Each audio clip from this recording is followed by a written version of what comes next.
কলেজে কলেজে দাদাগিরি চালানো দুর্বৃত্ত চক্র, যাদের বিরোধী দলনেতা অভিহিত করলেন ভাইপো গ্যাং হিসেবে। অভিযোগ করলেন সর্বোচ্চ নেতৃত্বের প্রশ্রয়ে এরাই রাজ্যের কলেজগুলিতে ইউনিয়ন দখল করে রেখেছে। এরা এবং এদের অনুগত বাহিনী দাদাগিরি চালাচ্ছে বলে অভিযোগ করলেন শুভেন্দু অধিকারী। 50 জনের একটা গ্যালারি ক্যালেন্ডার, এদের নাম হচ্ছে আমার দেওয়া নাম ভাইপো গ্যাং। নির্বাচন না করে যে ছাত্র সংসদগুলো প্রাক্তন ছাত্র, ওদের ছাত্র বলা যাবে না, কুছাত্র এবং মস্তান তোলাবাজ। শুভেন্দু অধিকারী অভিযোগ করার আগেই আরো দুটি কলেজ থেকে উঠে এলো দাদাগিরির অভিযোগ। তার মধ্যে একটি খোদ কলকাতায় গড়িয়াহাট ITI কলেজে, কসবার আইন কলেজ থেকে, যার দূরত্ব খুব বেশি নয়। অভিযোগ মনোজিৎ মিশ্ররই ঘনিষ্ঠ সঞ্জয় চৌধুরীর বিরুদ্ধে। 13 বছর আগে পাস করে গেলেও তিনি কলেজে ছড়ি ঘোরান। গড়িয়াহাট ITI কলেজে সঞ্জয় চৌধুরীর নেতৃত্বে চলছে প্রাক্তনীদের দৌরাত্ম্য। রাত 12টা পর্যন্ত খোলা থাকে কলেজ। মধ্যরাতে চলে মদ্যপান, জোরে গান চালিয়ে অনুষ্ঠান হয়, ডাক পড়ে মহিলাদেরও। স্থানীয়দের এই অভিযোগ অস্বীকার করেছেন প্রিন্সিপাল, তবে স্বীকার করে নিয়েছেন সঞ্জয় চৌধুরী কলেজে আসেন। এখানে এই ITI-তে 2024 সালের নভেম্বর থেকে আছি, তো এরম ধরনের কিছু ঘটনা আমার জানা নেই। হ্যাঁ, সঞ্জয় চৌধুরী বলে একজন আসে আমাদের মাঝে, আপনার ওই একটা বুক একটা কিছু একটা অনুষ্ঠানে এসেছিল, আমি দেখেছিলাম অনেক। সেখানে না, কলেজে কোনো অনুষ্ঠানে এসেছিল, হ্যাঁ কোনো অনুষ্ঠানে এসেছিল, এবং ও কোন সময় পাশ করেছে না করেছে সেটা আমার জানার কথা নয়।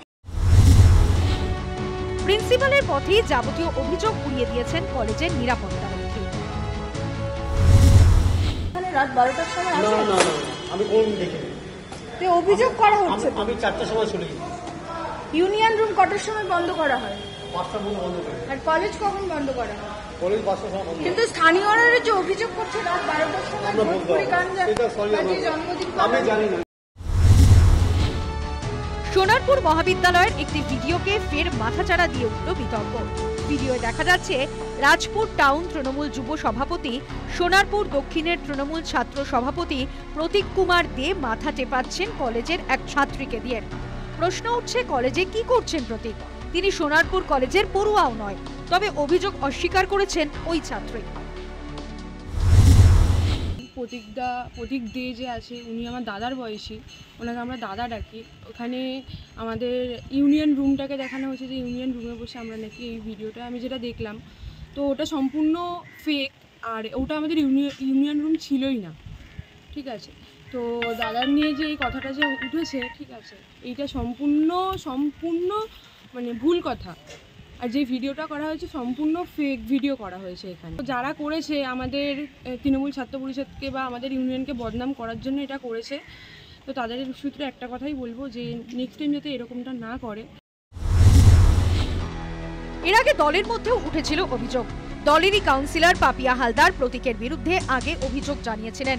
প্রতীকের আরেক কুকীর্তি সামনে আসার পর ফের সরব হয়েছেন তিনি। লজ্জাজনক বলছি, তার কারণটা হচ্ছে যে আমি নিজে ওই কলেজের প্রাক্তনী। তো আজকের দিনে দাঁড়িয়ে এই যে ঘটনাটা, আমি বলবো যে এটা একেবারে নতুন নয়, এটা কাম্য কিছুটা ছিল।